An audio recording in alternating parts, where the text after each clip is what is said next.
వేదమూర్తులైన పెద్దలందరికీ నా పాదాభివందనం.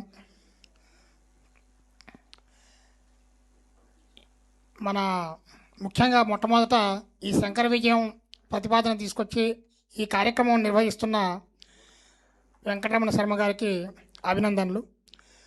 ఇంకా సంక్షిప్తంగానే మాట్లాడతాను నేను, ఎందుకంటే ఇది ఒక చిన్న రౌండ్ టేబుల్ కాన్ఫరెన్స్ అనుకుందాము. పెద్దలు పండితులు చాలామంది ఉన్నారు. మీ అందరి ముందు నేను మాట్లాడటానికి కూడా పామునుండి, అయినా కొన్ని బ్రాహ్మణ సంఘాలకి రిప్రజెంట్ చేస్తున్నా కాబట్టి బ్రాహ్మణ సేవ చేయాలనే తపన ఉన్నవాడిని కాబట్టి రెండు ముక్కలు మాత్రం చెప్తాను. ఒకటి, చినజీయర స్వామి వారు తన గురువుల్ని తను ఆదరించి గౌరవించే మనస్తత్వం కనుక ఉంటే ఆ గురువులు ఎవరు పాయింట్అవుట్ చేయని వివాదాస్పద వ్యాఖ్యలు ఆయన తన సన్యాస దీక్ష తీసుకుని పీఠాధిపతి అయినప్పటి నుంచి చేస్తున్నారు. అది తిరుపతి కానివ్వండి, ఇంకెక్కడైనా కానివ్వండి, ఏదైనా కానివ్వండి, అన్ని విషయాల్లో కూడా ఆయన వివాదాస్పద వ్యాఖ్యలు చేసుకుంటూ తనకు తాను ఒక చారిస్మా క్రియేట్ చేసుకునేందుకు చేస్తున్న పనులు ఇవన్నీ. అలాగే బ్రాహ్మణ్యాన్ని కూడా ఆయన మంట కలుపుతున్నారు. అన్ని కులాల వాళ్ళని తన ఆ సమతామూర్తి దగ్గర పెట్టుకుని స్మార్థం నేర్పుతున్నారు. నేర్పి వీళ్ళందరినీ లోకం మీదకి వదిలి బ్రాహ్మణులకి అన్యాయం చేస్తున్నారు, బ్రాహ్మణ పూజారులకి అన్యాయం చేస్తున్నారు. ఏమన్నా అంటే మనలో మనం తగవులు పెట్టే విధంగా ఆయన ప్రవర్తిస్తున్నారు. ఇప్పుడు శివుడు గురించి డైరెక్ట్గా చేయకుండా శంకరాచార్యుల మీద వివాదాస్పద వ్యాఖ్యలు చేశారు.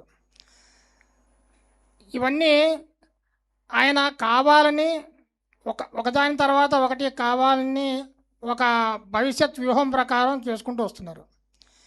ఇది ఇక్కడ వీళ్ళే కాదు, ఇస్కాన్ టెంపుల్ ఇంకా కొన్ని చోట్ల కూడా జరుగుతుంది. ఒక ఇస్కాన్ భక్తురాలు నా దగ్గరికి వచ్చి నాతో చెప్పింది, శివుడు విష్ణుమూర్తిని పూజిస్తాడు కాబట్టి శివుడు వైష్ణవుడు అని చెప్పింది.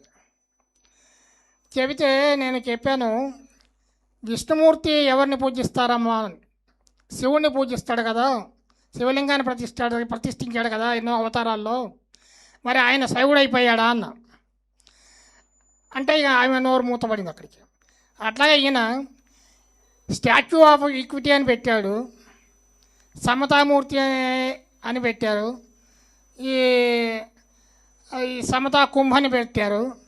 పెట్టి ఇవన్నీ చేస్తున్నప్పుడు ఇన్ని వేల విగ్రహాలు ప్రతిష్ఠించి ఒక్క అమ్మవార్ల విగ్రహాలను కూడా ప్రతిష్ఠించి ఒక్క శివలింగం అక్కడ లేదు.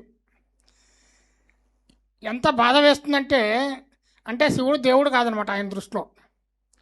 అక్కడ ఆ క్షేత్రంలో కార్తీక వనభోజనాలు ఏర్పాటు చేద్దామని చెప్పి బ్రాహ్మణ సంఘాల తరఫున నేను ఒక 4 సంవత్సరాల క్రితం వెళ్ళి ఎంక్వైరీ చేస్తే లోపల ఉన్న మన బ్రాహ్మణులు, అయ్యా మీరు తెలుసో తెలియకో ఇక్కడికి వచ్చారు, ఇక్కడ శివనామ స్మరణ ఉచ్చారణ కూడా పనికిరాదు, ఇంకా మీరు వనభోజనాలు అభిషేకాలు ఏం చేస్తారు, చేయడానికి అవకాశం లేదు అని చెప్పారు. అంటే ఆయన శివద్వేషాన్ని అణువణువున నింపుకుని దాన్ని ఇండైరెక్ట్గా శంకరాచార్యుల మీద కక్కారు. ఇది ఆయనకి మనం ఎవరు చెప్పినా వినే రకం కూడా కాదు. ఎవరికి ఏం చెప్పినా కానీ మొండివాడు అనకూడదు, కానీ పెద్దవాడు, కాస్త మూర్ఖత్వం మూర్తిభవించినవాడు. మనం ఒక రకంగా నేను మన శర్మగారు ఈ కార్యక్రమం పెడితే దీనివల్ల ఇంకొంచెం ఆయన మన ప్రచారం క్రియేట్ చేసినట్టు అవుతుందా అని అనుకున్నాను. కానీ ఖండించడం కూడా అవసరమే, ఖండించకపోతే ఇవి ఇంకా పెరుగుతాయి. కాబట్టి నేను సమస్త బ్రాహ్మణ సంఘాలు వాళ్ళు తక్కువ మంది వచ్చారు కాబట్టి అన్ని బ్రాహ్మణ సంఘాలకి ఒక రిప్రజెంటేటివ్గా ఈ పర్టికులర్ విషయంలో చినజీయర స్వామి హిందుత్వాన్ని కాపాడాలి అని ఆయనకి ఏ కోణానైనా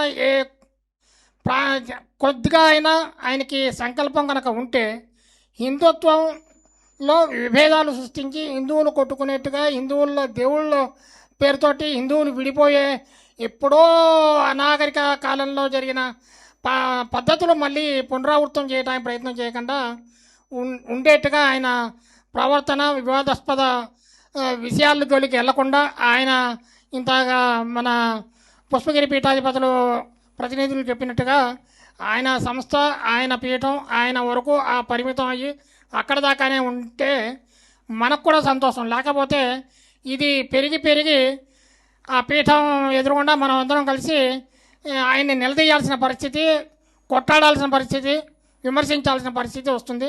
అది ఆయనకి గౌరవం కాదు, మనకు గౌరవం కాదు. నాకు ఈ అవకాశం ఇచ్చినందుకు కృతజ్ఞతలు.